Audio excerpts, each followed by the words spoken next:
गडचिरोली जिल्ह्यामध्ये सिरोंचा तालुक्यात सिरोंचा वरून रेंगुटाला या ठिकाणी जाणारी एसटी महामंडळाच्या बसचा अपघात झालेला आहे।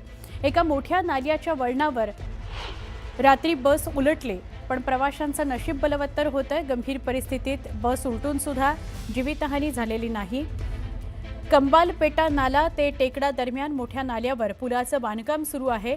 कच्चा वळणमार्ग असलेल्या या ठिकाणी 6 फुटांपर्यंत पाणी असलेल्या या मार्गावर रात्री 30 प्रवाशांना घेऊन जाणारी ही बस अचानक रस्त्याच्या कडेला गेली आणि तिथंच लटकली। आपण अधिक माहिती घेऊया आमचे प्रतिनिधी महेश तिवारी यांच्याकडून। महेश, काय अधिक माहिती?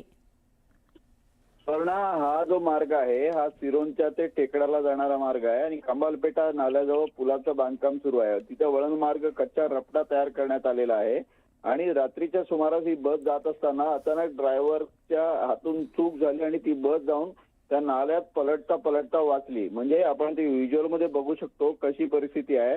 आणि रात्री अंधार होता, सुदैवानं यात काही जीवितहानी झाली नाही। ड्रायव्हरने तिथून पळ काढला आणि प्रवाशांनी जी अपघातातून बाहेर पडण्यासाठी जी खिडकी असते त्या खिडकीतून सगळे प्रवासी बाहेर पडले। 30 प्रवासी त्याच्यामध्ये होते।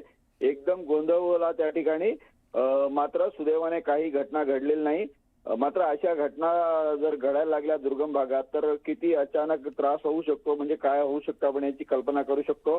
त्यामुळे दुर्गम भागात अशा पद्धतीच्या घटना टाळण्यासाठी राज्य परिवहन महामंडळाने ड्रायव्हरना चालकांना सूचना देणं आवश्यक आहे।